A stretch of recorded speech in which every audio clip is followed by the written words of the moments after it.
Everyone has one or two secrets they'd rather keep hidden. I'm no exception. Back in the day, I was quite a wild child, although now I've become a demure and unassuming woman. Losing my parents at 15, I quickly went astray and joined a gang of troublemakers. I gathered some of the girls from the gang and formed a ladies' group. Thanks to being forced to learn wrestling by my dad since childhood, I was known locally for my overwhelming strength, surpassing even the boys. My life in that world came to an end after meeting a certain person. But living such a life, it seems you inevitably accumulate some lingering issues. My name is Nancy. Now 35, I live as an ordinary housewife, working at a local supermarket. With my light makeup and quiet demeanor, no one would guess that I once wore flashy makeup and rode around on motorcycles. Yes, I was a member of a delinquent group and the leader of a ladies' gang. But then I met my husband, Joshua, and everything changed. It all started 10 years ago, during a clash with a rival gang, when Joshua unexpectedly intervened. That gang used to start fights at every gathering. One day, a particularly fierce brawl broke out. Joshua joined in to save his brother, a member of the rival gang. As members of both groups were falling, Joshua and I were the last ones standing. I even remember Joshua laughing at his mistake, realizing his brother wasn't even there. His dignified appearance somehow struck me, and I found myself speaking to him. "Hey, you're pretty cool." "Me? Really? Looking like this? You must have some strange tastes. Were you calling out for someone named Noah? Did you find him?" "No, it turns out my brother wasn't here." That's how our slow, private conversation began. Joshua's brother, it seems, was an irredeemable delinquent. Joshua had even taken up boxing, trying to reform him. Joshua himself admitted he couldn't stand to ignore wrongdoing. He struck me as a man brimming with a sense of justice.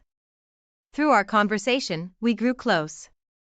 Over time, we met more often and it became clear that we had feelings for each other. But back then, Joshua despised delinquents. Despite our mutual attraction, my involvement in the delinquent world prevented our relationship from progressing. Finally, Joshua said that if I left the gang for good, he'd want to be with me. Tired of the senseless fights, I took the opportunity to leave the group. We started dating and got married 5 years later. The group I was part of got disbanded by a rival faction 2 years after I left. After marrying Joshua, I completely transformed into a calm and graceful woman. But recently, our peaceful life was threatened by a certain neighbor. Joshua's sister, Sonia, and her husband. One day, as I was about to see Joshua off to work, the doorbell rang. Who could that be? I'll check. The next moment, Joshua looked surprised. Sonia? He mentioned his sister, whom I knew. I had met her once at a family dinner. Hey Joshua, we've moved next door starting today. Please take care of us. Hello, I'm Tony, Sonia's husband. Well, looking forward to your cooperation. You are? The two of them started off with a disrespectful attitude. But since one was Joshua's sister, I couldn't be too confrontational. We get along well with the in-laws, so I didn't want to cause unnecessary trouble. And it turns out, Tony was the person who lured Joshua's brother, Noah, into the delinquent world. They both went to the same high school and were a year junior to Joshua. Joshua turned 34 this year, so they must be 33. Sonia, 3 years younger than Joshua, should be 31. Joshua, too bad about your brother, huh? Tony, I don't care about Noah anymore. Even you? Joshua was visibly angry. His brother had passed away due to a fight. Joshua's brother and sister apparently never got along well. Sonia felt neglected in favor of her brother and developed a rivalry, which eventually extended to Joshua as well. Joshua once mentioned how difficult it was to deal with his sister, preferring to dote only on his brother. And like me, Sonia was also a former member of a delinquent group. Unlike her voluntary involvement, Noah was forcibly recruited by Tony. Seeing his siblings' transformation, Joshua probably grew even stronger in his sense of justice. As the three glared at each other, I spoke up from behind Joshua. Joshua, you need to leave for work soon. Ah, right. Running away, Joshua? Remember, I haven't forgotten that you laid hands on me. That was because you attacked Noah. All right, both of you, enough. We're done here. With Sonia's words, Joshua left for work, still unresolved. And at the same time, the bell tolling the start of Sonia and her husband's harassment began. An hour after Joshua left for work, the doorbell rang. But when I checked, no one was there. An hour later, there was a loud noise at the entrance, as if something was violently placed there. When I looked, there was a heap of cardboard boxes dumped in front of the door. What's this about? No one was around, so I decided to ignore it and went back inside. Then I heard a small popping sound from the balcony. I hurried over and found 3 broken eggs gathered. We live in an apartment, on the corner, next to the room Sonia just moved into. This means the harassment likely came from Sonia's room, as there are no neighbors on one side and it's too high for someone from below. Angry, I confronted my next-door neighbors. Hey, is that you? What do you want, showing up like this? Sonia greeted me with an irritable demeanor. Is this your idea of a prank, throwing eggs on our balcony? It had to be Sonia or her husband. The angle only made sense from Sonia's balcony. But Sonia glared at me, replying, what? Don't be absurd, lady. Lady? You got proof we did it? Make false accusations and I'll call the cops. Despite being a former gang member, her reliance on the police in such a situation seemed second-rate to me. I have no proof, but the way the eggs are scattered, they could only come from your balcony. I tried to remain calm, but Sonia kept glaring and arguing back. Proof? That's weak. Hey, Tony, the lady next door is complaining. Hearing this, Tony joined in. Hey, just because you're Joshua's wife doesn't mean you'll get any special treatment. If Sonia was second-rate, Tony's words were no better. He might think he's intimidating, but to me, it's not frightening at all. I could feel my old self stirring, but I didn't want to revert to my past, so I played the role of a meek, unassuming woman and said quietly, please, don't raise your voice. Inwardly, I wanted to deliver a roundhouse kick right then and there to snap that foolish neck, but having reformed after meeting Joshua, I didn't want to throw away all my efforts for something like this.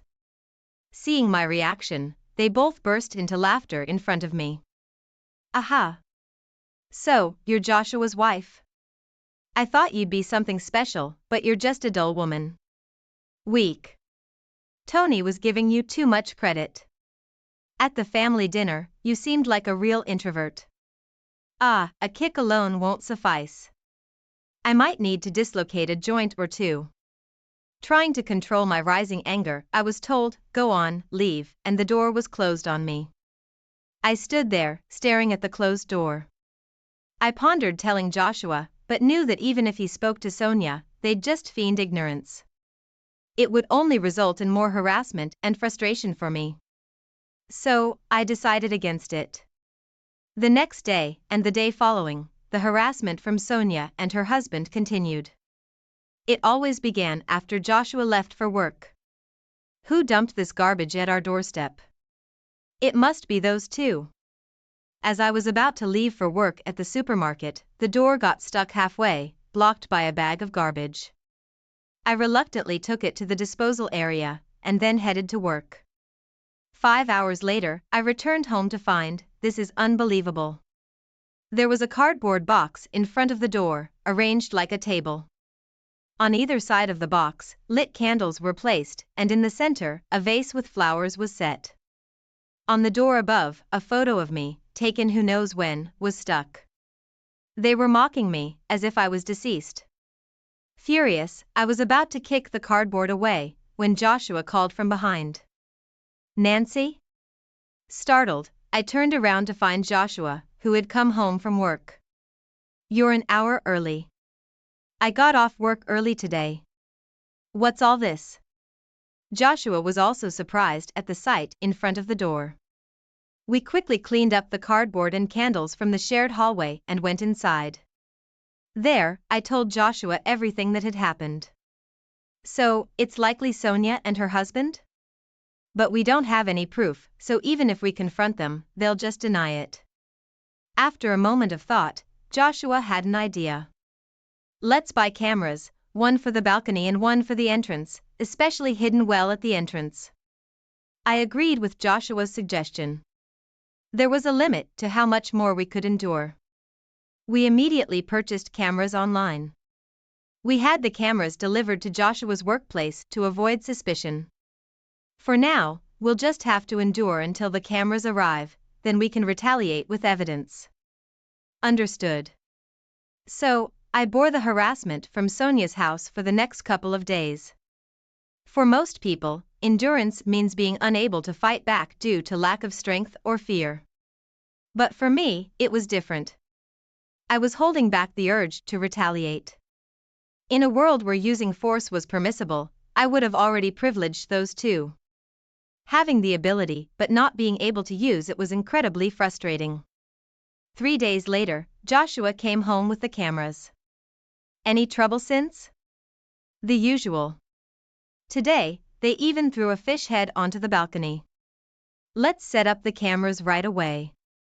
Put one behind the air conditioning unit on the balcony, aiming at Sonia's balcony. We'll hide another near the fire extinguisher by the entrance. The day after installing the cameras, Sonia's antics started again as Joshua left for work. I monitored everything through a recording app. Sure enough, the two of them started their antics. I silently observed and left for work when it was time. 2 hours into my shift at the supermarket, Sonia lined up at my register. Wow, if it isn't my sister-in-law. I silently scanned the items.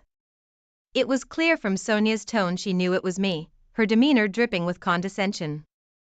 Aren't you a bit cold for a cashier? Shouldn't you be more hospitable?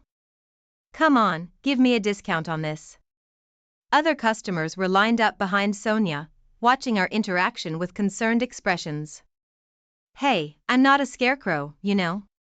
A middle-aged man in line spoke up to Sonia. Hey, can't you see she's uncomfortable? Sonia whirled around, glaring fiercely. Shut up, it's none of your business. The man seemed completely deflated by Sonia, who suddenly yelled at him. The man shrank back and left the line. I then addressed Sonia for the first time. Ma'am, if you continue to behave inappropriately, I'll have to call security.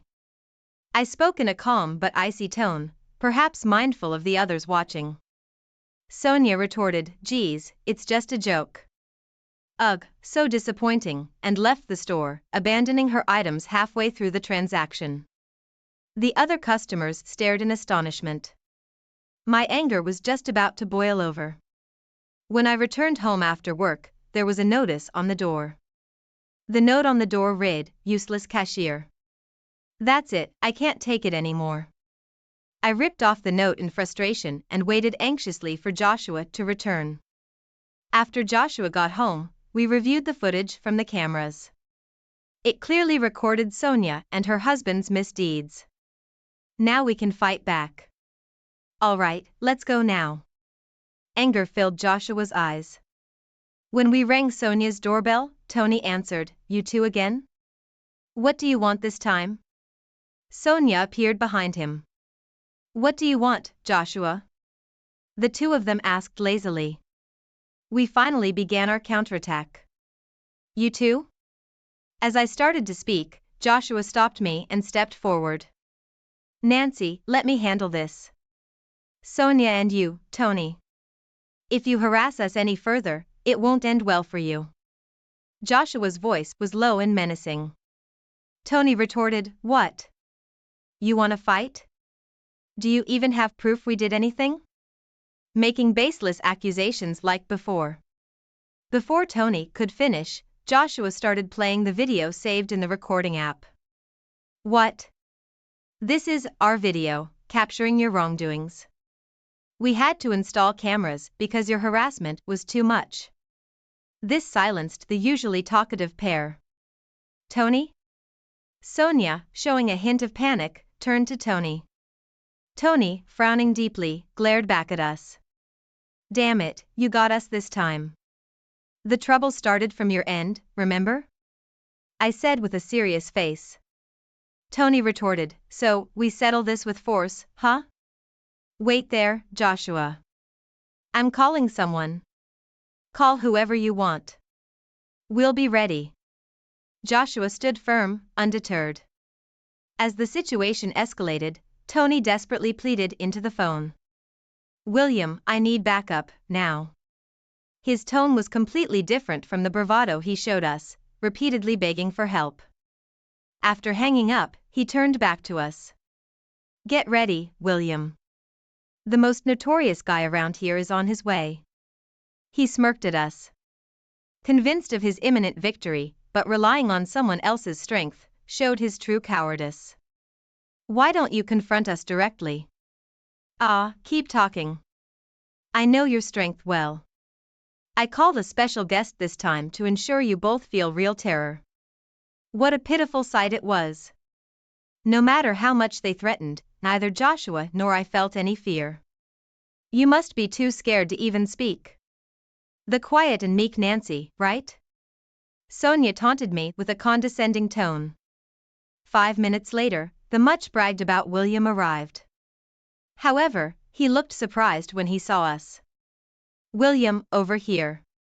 Long time no see, William.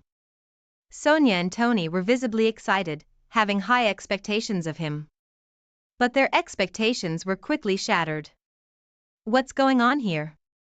Indeed, long time no see, Will. My calling him will left Sonia and Tony with puzzled expressions. Joshua also greeted him.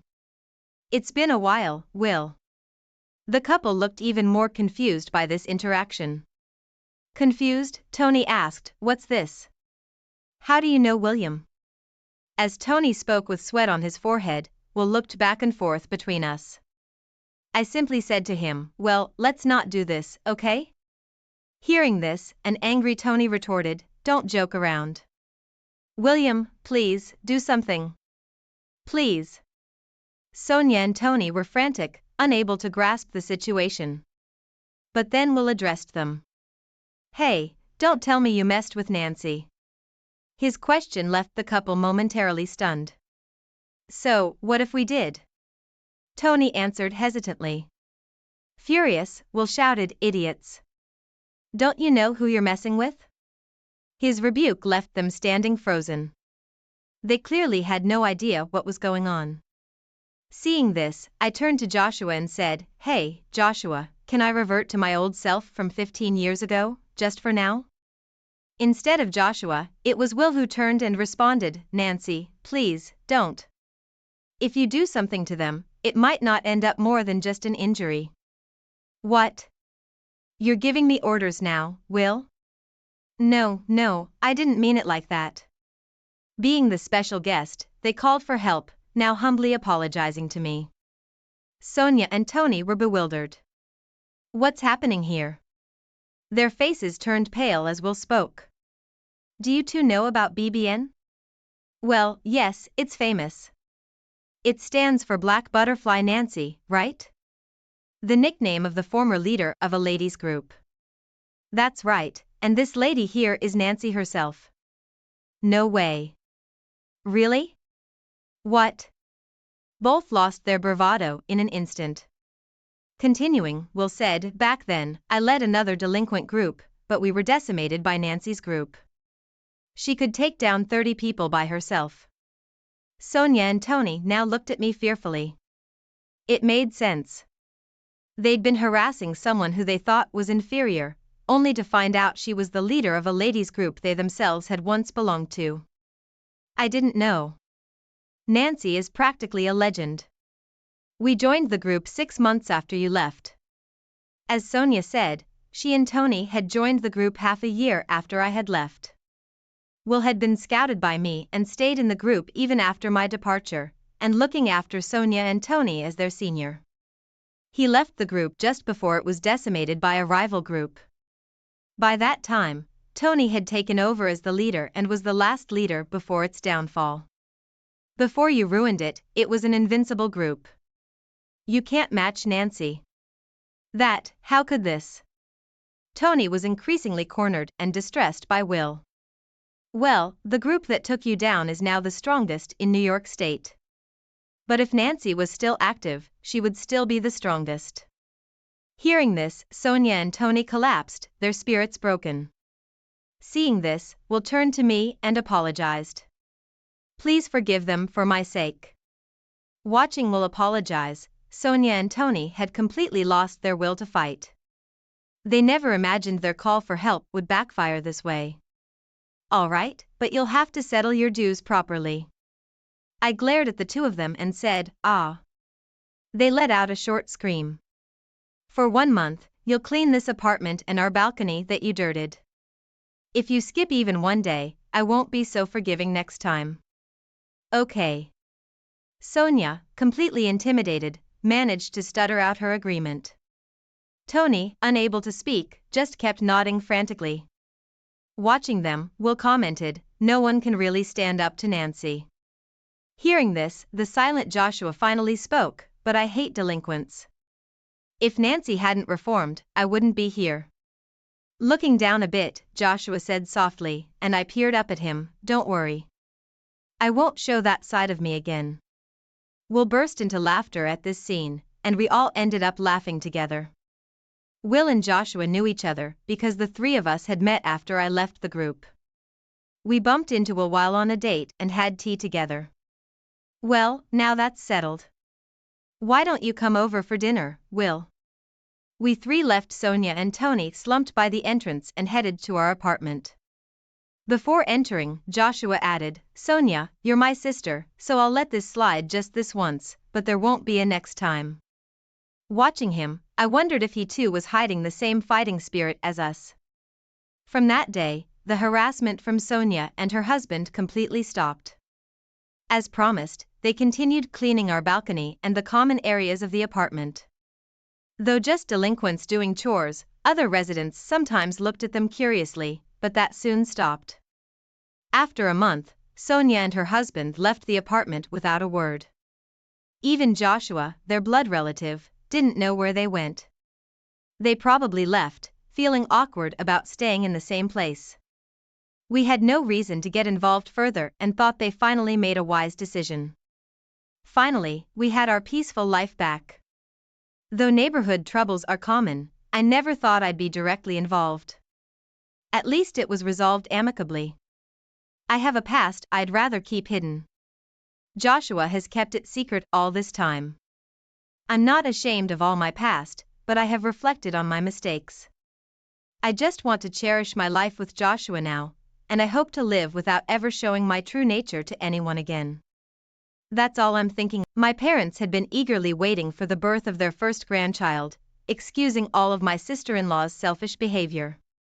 But one day, their kindness was abruptly shattered. My mom and I discovered an outrageous lie when we found and looked through a notebook my sister-in-law had. My name is Sophie, and I'm an office worker at a company in Boston.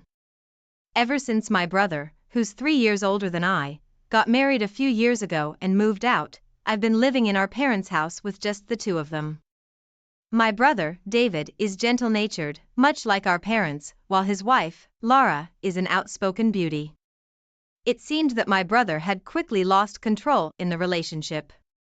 After getting married, his work trips abroad increased, and he became busier and busier. He rarely had time to come home, so we often didn't see him at family gatherings or New Year's celebrations. That's why we were all surprised when we suddenly heard from Laura. Laura? It's been a while. What's going on? Sophie, long time no see.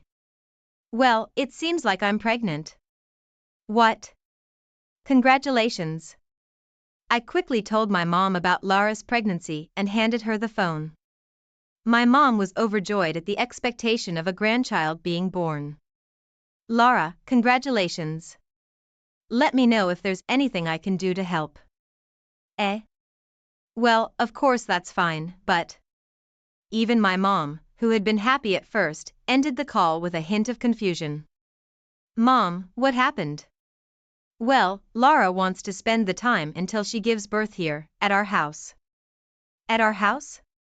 It seemed Laura had asked to spend her time until childbirth at our home. But don't people usually go to their own parents' house during times like this?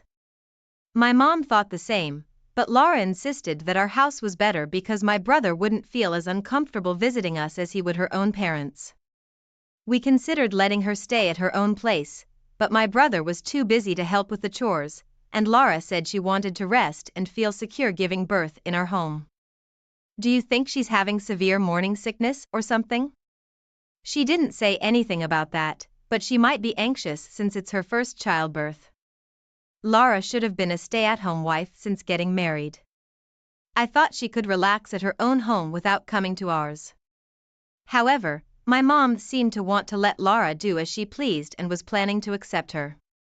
And the following week, Laura arrived at our house with just the bare minimum of luggage. Thanks for having me. As soon as she arrived, she handed me her luggage and asked where her room was. You can use David's room. We've kept it the same. David's room was kinda small, wasn't it? Well, I suppose so. And it's on the second floor, right? Yes, it's next to my room. It's a bit much to go up and down stairs while pregnant. Your parents' room on the first floor was quite spacious, wasn't it? Well, it's a room for 2 people, so it is large. Then I'll take that room. It's convenient since it's close to the entrance. Just switch the stuff in the rooms as you can. Before I could stop her, Laura went into my parents' room. Sophie, just make sure to switch the bedding by tonight. Without waiting for my reply, Laura holed up in my parents' room and didn't come out. Mom decided to take Laura's concerns into account and announced that she and Dad would move into my brother's room. 2 of us? In his room? It's going to be too cramped. Perhaps Laura could be the one to compromise.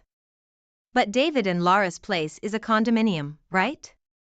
I can understand their unease with the stairs since they're not used to it. If it's only until the baby's born, then why not? Her radiant smile left me speechless. Despite this, Laura continued to behave selfishly, disregarding our plans. Sophie, I want to go shopping. Could you get the car ready? Mother-in-law, I feel like eating something uplifting today. Could we have meat for dinner?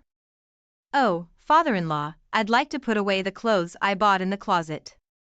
So could you move your golf bag somewhere else, please? While my parents catered to Laura's every whim, I was growing increasingly irritated. Laura, how are you feeling? Fine, I suppose. Why don't you try doing some cooking or household chores occasionally? You'll have to do them once the baby is born and you're back home. Why on earth should I cook for you all? Mom seems tired and I have a busy week at work. I probably won't be able to get home early. Since we're living together, shouldn't we help each other out? Listen, I'm pregnant, okay? If something happens to the baby because I'm not resting, what are you going to do about it? You say you need to rest, but Laura, you're constantly going shopping and eating out for lunch and dinner. That seems more harmful to your health. What? I don't want you meddling in my private life. This is why I dislike having a sister-in-law. No matter what I said, Laura ignored it completely, living carefree without lifting a finger to help around the house. When my brother came to check on Laura and I complained, he was no help at all, saying, right now, Laura and the baby's health are most important. How long was this going to go on? When I asked Laura when she was due to give birth, she said it was still half a year away. Half a year? That's when I realized something. A few days later, when my brother was over for dinner, I addressed Laura once again. Laura, about what I mentioned before, I still think it's odd for you to stay here for another half a year without doing anything. Sophie, this again? Laura replied with a bored expression. Don't you not have a boyfriend, Sophie? Are you jealous because I'm happily married with a baby on the way? If you're so bitter, why don't you find a boyfriend and get pregnant yourself? That's not my intention. I just think that you're taking advantage of being pregnant. I need to ensure I have a healthy baby, right? I'm trying to give your parents the joy of spending time with their grandchild, since you can't. And yet, all I get are complaints from you. It's unpleasant. Don't stress me out. I'm pregnant, remember? Are you really considering our parents' happiness? If so, think about how hard it is for mom and dad with your selfish behavior. Do you know how much they're enduring for you? I'm going to give birth to the heir of this family, so a little indulgence is acceptable, right? Or are you planning to give birth in my place? Heir? Really? David is the eldest son, so it's expected, she said. I believe it's my duty as the eldest son's wife. No, that's not what I'm asking, I interjected. I'm asking if my brother is truly the father of your unborn child. At my words, Laura suddenly became fidgety. What? Of course he is. What nonsense are you talking about? But if your due date is in 6 months, that would mean you conceived when? I trailed off. Listening to our exchange, Mom's face hardened. She had been anxiously following our conversation. Laura, is it true that your due date is in 6 months? Have you been deceiving David and us? No, you're misunderstanding. When I said in 6 months, it was just a slip of the tongue. Laura stammered. Then show us your electronic health record and pregnancy journal. Mom persisted. You should have printed copies from the hospital and you always carried your journal, right? That. David seemed confused by our exchange, but seeing Laura's reluctance, he swiftly produced the pregnancy journal with a health record from his bag and handed it to Mom. What's the big deal? Show us the electronic health record. What could be wrong? David questioned. Wait. Ignoring Laura's objections, Mom opened the journal, her face turning pale. There was a picture of Laura with an unknown man pasted inside. And the electronic health record? It was definitely off. I see now. Mom stated. Her usually warm smile now completely vanished. Mother-in-law, listen to me. Due dates are vague, right? What's certain is that a baby will be born into this family. You were looking forward to your grandchild, weren't you? As a token of my gratitude for letting me stay at your home, I promise to let you hold the adorable baby as much as you want. Laura pleaded. However, her mom, having put everything together, coldly replied. Leave our home immediately. Leave? What about my unborn child? Why don't you spend your time at your parents' house? I'm sure it'll be less stressful without an annoying mother-in-law or sister-in-law around. Mom retorted, immediately phoning Lara's parents to explain the situation. Your father is on his way here. Upon hearing this, Lara panicked. My father? But why? As my brother and father looked on confusedly, I explained that one can determine the conception date from the due date. And during that period, my brother was abroad. So it was impossible for him to be the father. But if it's not my child, then whose is it? With a stony expression, Mom showed him the picture in the journal. Isn't it the man in this picture? There's a friendly-looking photo of him and Laura in the journal. Is this true, Laura?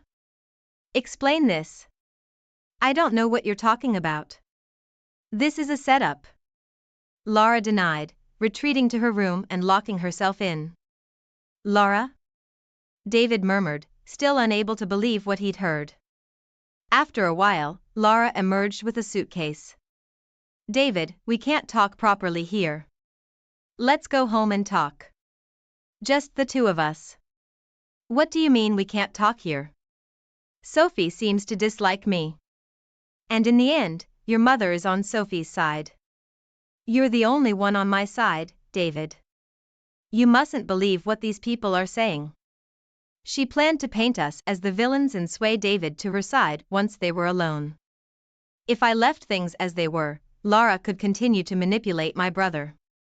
Something had to be done. Just as I was about to intervene, the doorbell rang. When I opened the door, it was Lara's father. He had rushed over after my mother called him. From the moment he arrived, Lara's father's face was red with anger. Lara. What in the world? Dad?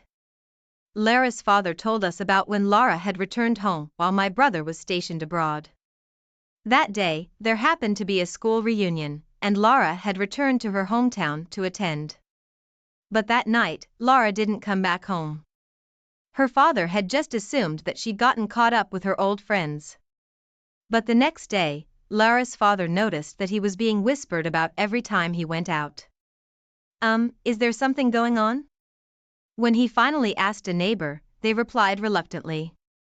Your daughter Lara, she moved away after getting married, right? On the day of the reunion, she was seen leaving early, with a man. What? Could it be that morning she returned? When Lara's father confronted her about it, Lara flatly denied it. We all just had a good time and drank until morning. Maybe someone saw me when I got separated from the group and ended up with just one other person? So there's nothing to be guilty about, right? Of course not. I'm already married, you know. Despite feeling uneasy, Lara's father chose to believe her story, for the time being. However, it turned out that Lara had been deceiving not only us, but her own family as well. Is it true that you're pregnant? Is the baby from your affair? Apparently, fearing that her affair with a classmate would be exposed, Lara had even kept her pregnancy a secret from her parents. The fact that she hid her pregnancy from her parents is the most evident proof that she had something to hide. Why would you tell a lie that would so easily be discovered? As I was dumbfounded by her blatant lying, Lara began to desperately make excuses. Everyone will just fall in love with a baby once it's born. Even if they find out about the affair afterwards, if they've already accepted the child, they won't kick me out. Everything would have gone smoothly if Sophie hadn't blabbed. Lara's comment was totally out of line. Even my brother, who had wanted to believe in Lara, seemed to finally see her for who she really is after hearing those words. So, you were cheating on me after all? What? No. That's not it, David. Lara seemed to realize her own slip of the tongue, but it was too late. What's not it? I'm included in that everyone you just mentioned, right? Don't make a fool of me. This was a roar of anger unlike anything I'd ever heard from my gentle brother. I'm breaking up with you. No. Hey, David, you love kids, right? You were happy when you found out we were having a baby. Let's raise the baby together. What? Are you kidding me? Raise a child when we don't even know who the father is? Let the real father raise the child, not me. What? Father-in-law, mother-in-law, Sophie isn't even married, right? We don't know if she can have children yet, right? Don't you want to hold your grandchild? Mom spoke, exasperated. You must be joking. A child from a complete stranger has no blood relation to us. We can't call that a grandchild. But it's the child of your daughter-in-law. So isn't it a family member, even if there's no blood relation? David has decided to break up with you, hasn't he? We both support the divorce. Sophie, what about you? Of course, I agreed. But it isn't right just to divorce. He should demand compensation. Compensation? Of course, right? She cheated, had a child, and even tried to deceive us into accepting that child as our family. How much compensation are we talking about here? As soon as money was mentioned, Lara became timid. I shared the details I had secretly obtained from a lawyer since I started doubting Lara's fidelity. Sophie, thanks for looking into this. I've also been thinking about getting a lawyer for what's next. David said he might demand compensation based on what I had relayed to him. But he also offered Laura to reduce the compensation if she promised to never engage with our family in the future. Realizing she had no chance of winning, Laura accepted the proposal and finally agreed to the divorce. Now please, pack your things and leave. All right. Dad, let's go home. You can't come back to our house. What? Rumors about your affair haven't died down in the neighborhood. We don't want you bringing more shame upon us by returning home pregnant like this. You are no longer welcome at our house. Go to the man you cheated with. Laura burst into tears and clung to her father. But his resolution seemed unwavering. There was a reason Laura was so against this. As it turns out, the classmate with whom she cheated is quite notorious and doesn't hold a steady job. Now, Laura had no choice but to rely on him, someone she never thought she'd marry, let alone live with. Even though they ended up living together in the classmate's apartment, his part-time wage wasn't nearly enough for both of them. Laura had to work part-time until her due date, doing household chores not just for herself but for her idle partner. Meanwhile, David was down for a few weeks due to the shock of being deceived. But with the encouragement of our family, he has managed to bounce back. He's relieved that he didn't continue married life with someone as terrible as Laura and now looks at it optimistically. On our parents' advice, David and I joined a marriage consultation service. Taking the incident with Laura as a good lesson, we intend to properly evaluate our future partners before marriage, hoping to eventually give our parents the joy of holding their Sorry. I forgot my wallet again, so could you please pay for me? When my niece's school went on a long break, it naturally became a habit for my sister-in-law and her daughter to come and stay at our house. My sister-in-law is a single mother, and at first, I was sympathetic to her situation as a single parent and thought we should help out where we could. However, over time, she began to take it for granted, and once, when she insisted on going to a new outlet mall nearby, I reluctantly agreed. There, she declared she had forgotten her wallet and demanded that I pay. It was infuriating to cater to my sister-in-law's whims, but I didn't want to upset my niece, who was nothing like her mother and a genuinely sweet girl. Knowing that my niece often had to go without because of their situation, I didn't want to disappoint her. So, with the insistence that my sister-in-law repay me, I covered the cost. But that wasn't the end of it. On another day, my sister-in-law demanded to go to the outlet mall again. This time, I was determined not to let my sister-in-law have her way. I had a plan in mind. My husband and I are a couple in our 30s. We've been married for 5 years but don't have children yet. We've discussed the possibility of infertility and decided to just let things happen naturally. Our parents, both mine and my husband's, never blamed us for not having children. They understood that every couple is different and that it's okay not to have children. Their understanding has been a great comfort to us. Still in my 30s. We're not giving up on having children but thinking of planning our future life with the possibility of living without children in mind soon. I have a younger brother who is still single but has a serious girlfriend. He once joked about having lots of kids for my share and asking for my help with them, whether he knew about my fertility issues or not. My husband has an older sister, who is the sister-in-law in this story. She's a single mother, having divorced and lived with her young daughter. Her ex-husband left the house and furnishings to her when they separated. It had become a ritual for her to visit us during her daughter's long school vacations, claiming financial hardship as a single parent. I once suggested she could take her daughter to a hotel and explore different places. But she always ended the conversation with how hard it is financially. It would be too sad if my daughter was the only one not able to go anywhere. Every year in her diary, she writes about the wonderful summer memories at her kind aunt's house. You don't mind, do you? Indeed, my niece is adorable. She quickly warmed up to both me and my husband and is a very well-behaved child. I remember crying during summer vacations in elementary school when I couldn't go anywhere and had nothing to write in my diary. So, I decided it was okay to indulge her while she was still in elementary school. But this year, my niece started middle school. I remembered how expenses started to add up at that age, with kids spending on stationery, magazines, and fashion. Despite not wanting to meddle in my sister-in-law's household affairs, my husband and I decided to give a generous middle school entrance gift. We were touched by the thoughtful thank you letter we received. As the early summer approached, my husband informed me that he wouldn't be able to take time off this summer due to work.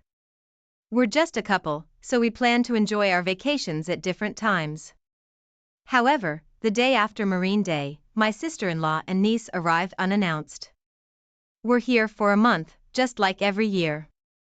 Huh? I reminded that we had agreed last summer to end these long stays, right?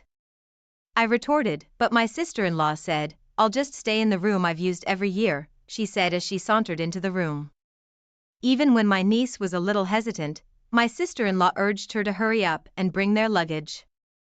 She hurried my niece, who apologized to me before following her mother. "By the way, I heard there's a new outlet mall nearby. How about taking us there? We could have lunch there today." She made herself at home, controlling the air conditioner and changing the settings. "It's great not having to worry about saving electricity," she exclaimed, drinking my husband had chilled. Frustrated, I called my husband, who was surprised by their visit and couldn't leave work. It was difficult to get out of work, so he promised to talk to her when he got home. But he might have to work late. "Please handle my sister for now," he said before hanging up. I was troubled by her unexpected visit, but I couldn't ask him to leave work early. I had no choice.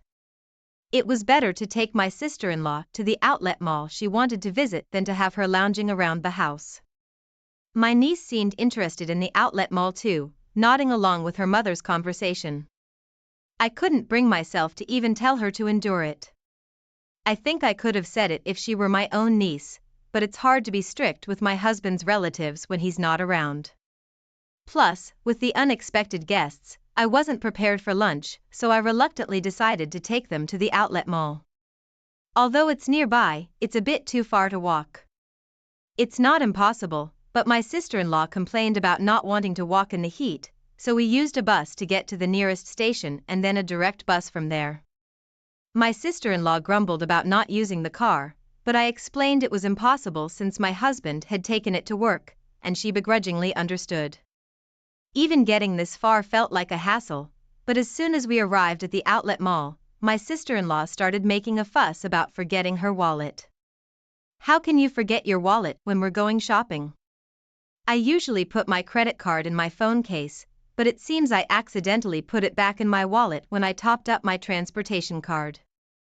Her explanation didn't make much sense. When we got on the bus, she used her phone.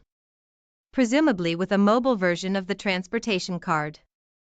If she topped it up with cash, what does the credit card have to do with it? If it's auto-topped up, she wouldn't need to touch the credit card in the first place. While I was trying to make sense of her story, my niece looked a bit disappointed.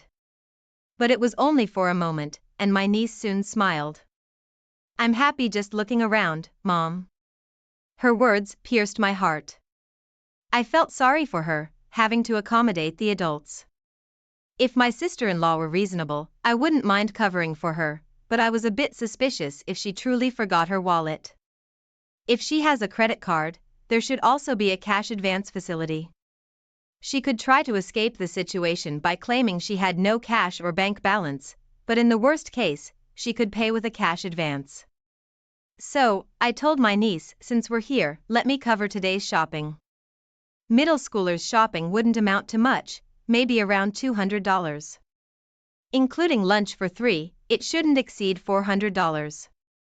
I thought I could manage with the cash I had, so I suggested it. However, the person who was most delighted by my offer was my sister-in-law. She started eyeing expensive summer clothes, bags, and shoes from famous brands. I couldn't just cover my niece's shopping, and I ended up playing the role of my sister-in-law's wallet. I didn't have enough cash, so I had to use my credit card. It turned out to be quite a sum, so I demanded repayment from my sister-in-law as soon as we got home. "Sorry. I can't right now. I don't have any cash on me, and I forgot my bank card. But you can use your credit card's cash advance, right? My credit card's expired. I must have mixed it up with a new one. Is that even possible? Don't you usually dispose of the old card when you put the new one in your wallet? I couldn't believe it and pressed her for proof. Indeed, the card had expired 3 months ago. She explained. I panicked and switched wallets when my old one broke, so I must have made a mistake then. She also didn't want her in-laws to know she was struggling financially, so she asked me to keep quiet. She continued, I've already troubled them with the divorce. They'd worry if they knew about this. I couldn't be too harsh with her, partly because she promised to repay me as soon as we got back to her house. That summer, my sister-in-law stayed with us for about a month. My niece helped with the housework and showed interest in cooking, saying she wanted to learn. She grew even more attached to me. But my sister-in-law acted like a mother-in-law. Hey, isn't lunch ready yet? And why are we saving on the air conditioning? You have a washer-dryer, why not use that to dry clothes? My sister-in-law never helped with housework and had no qualms about complaining twice as much as anyone else. If it were just my husband and me, we'd do laundry every other day, and housework wouldn't take long. But now, with my sister-in-law and niece here, I have to do laundry for 4 people every day. As soon as I mentioned the no air conditioning rule during morning chores, the complaints tripled. If you want the windows closed and the air conditioning on, you could at least help hang the laundry, I said to my sister-in-law. But instead of helping, she replied, You're young, so it's okay for you, but I can't be in the sun anymore.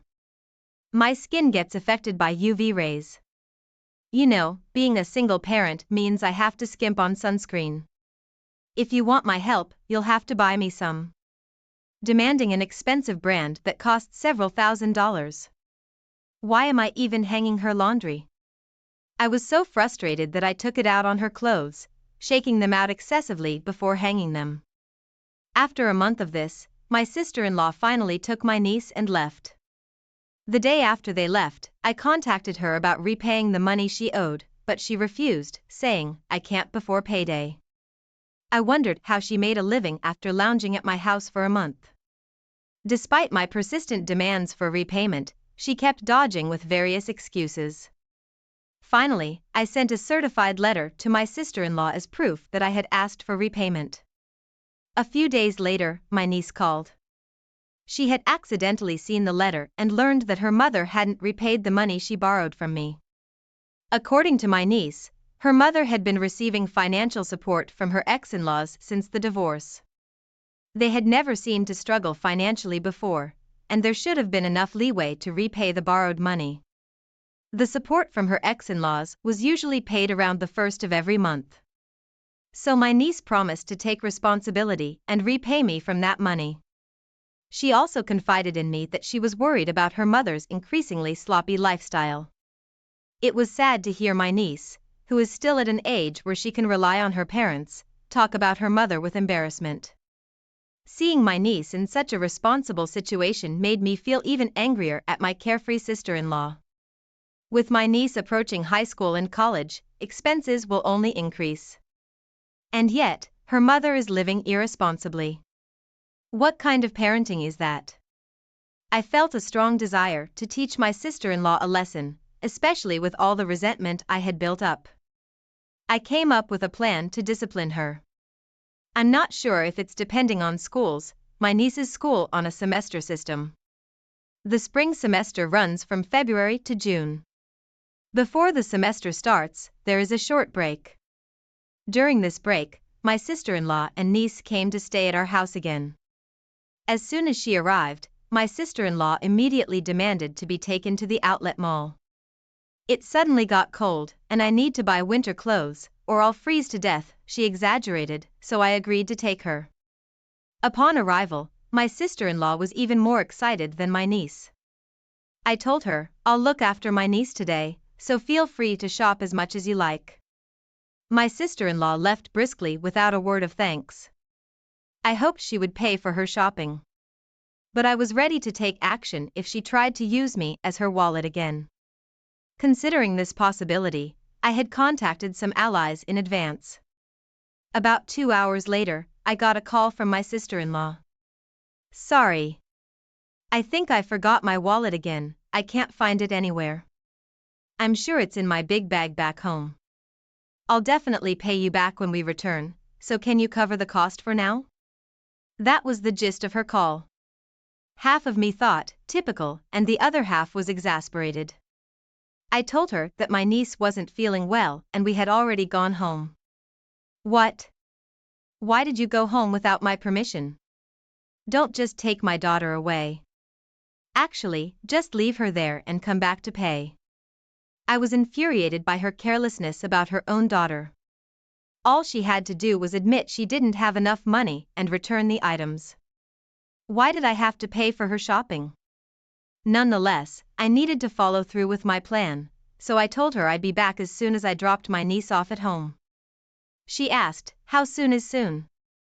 I told her I had just reached a bus stop near our house and it would be another hour using public transportation. I expected her to demand a taxi, but surprisingly, she accepted this. I realized she was up to no good when she easily agreed to wait for an hour. She probably didn't want to risk me not coming back if she complained too much.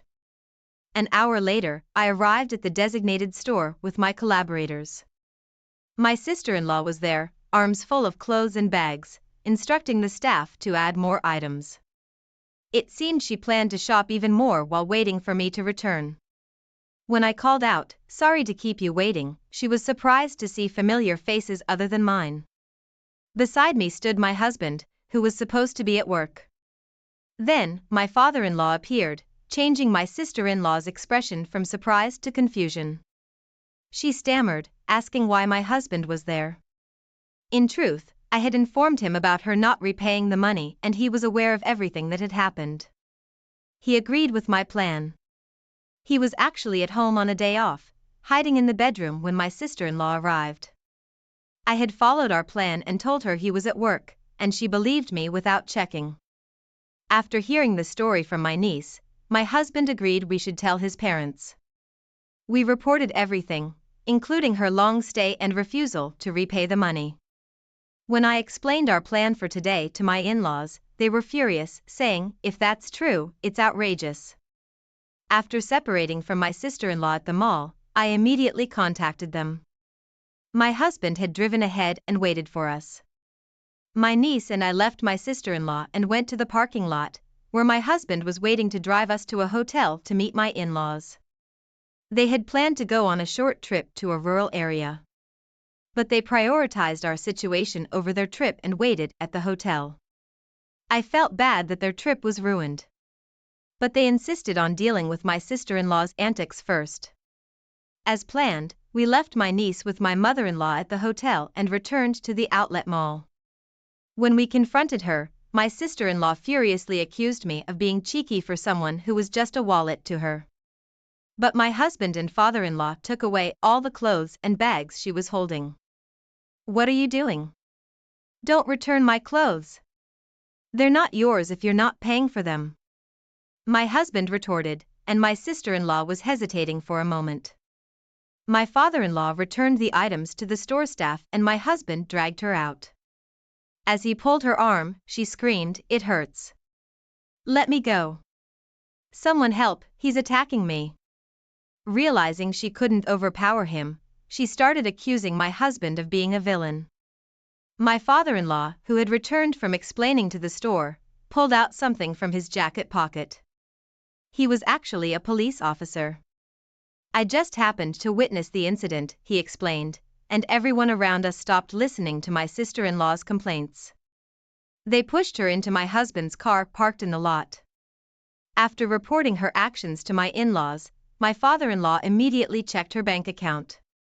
My niece knew where the passbook was, so they checked at my sister-in-law's house while she was away.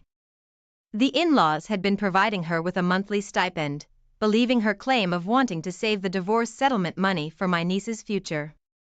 However, the entire amount was withdrawn on the day it was deposited, leaving a zero balance. The account in my niece's name, supposed to contain the divorce settlement, was almost empty. My sister-in-law didn't receive alimony due to her fault in the divorce. She also withdrew the child support from her ex-husband immediately after it was deposited. Furthermore, she confessed to not working, despite telling her parents she was. She spent her days leisurely, using the support money and child support. The divorce settlement money she claimed to save for my niece was spent on her lifestyle. When it ran out, she planned to make me buy designer goods and sell them for cash. She even boasted about how well new, tagged outlet items sold. My father-in-law hung his head in shame and apologized to us. I hadn't yet disclosed something to my in-laws, despite feeling sorry for my father-in-law. I showed them a video, saying, "We got evidence." It captured my sister-in-law red-handed.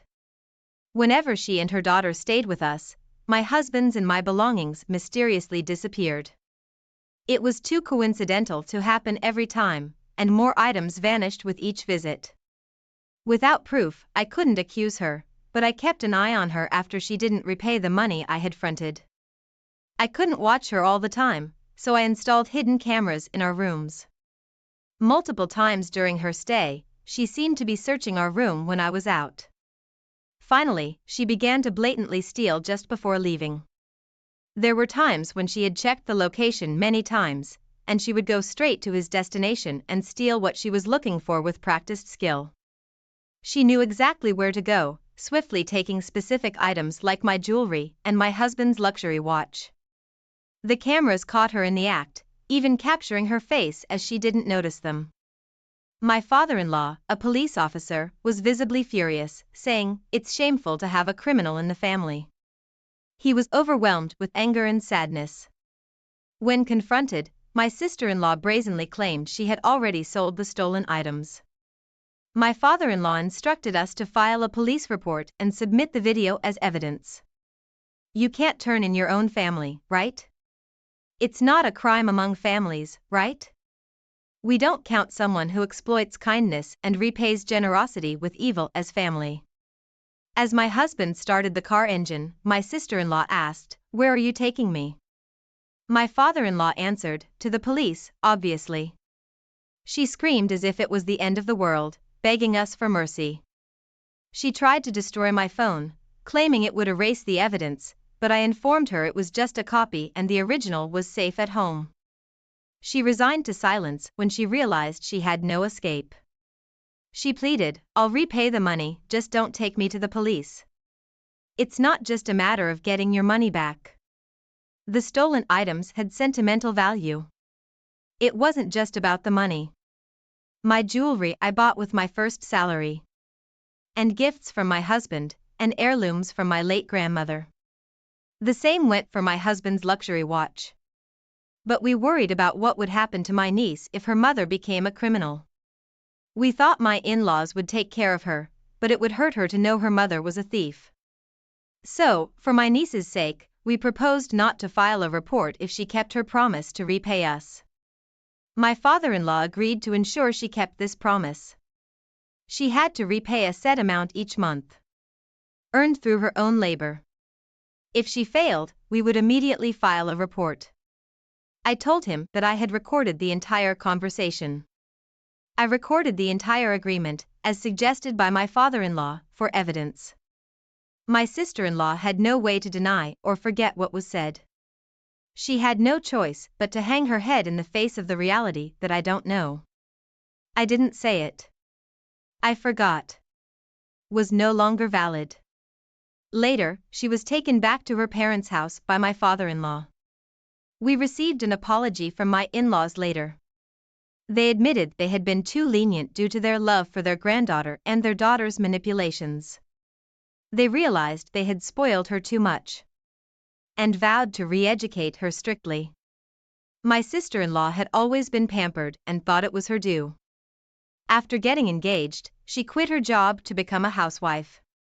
Even though it was difficult to get a job again after the divorce, my sister-in-law herself confessed that she thought she was only working part-time, but in reality she wasn't working at all. After her divorce, she didn't even attempt to work, saying she didn't want to be associated with unfashionable older women. My father-in-law, knowing she was too sheltered, arranged for her to work at a company owned by his acquaintance. The owner was strict but fair. She struggled with basic manners and language. And her salary was managed by my mother-in-law, used to repay us. My sister-in-law and her daughter moved out of the house left by her ex-husband and now live under strict supervision with her parents. My niece is becoming a more responsible person, helping her grandparents. She plans to stay with them during the winter break, but looks forward to visiting us during the spring break. My husband and I are excited for her next visit. As for my sister-in-law, regardless of any change in her, she is not welcome in our house. We both agree it's best to avoid unpleasant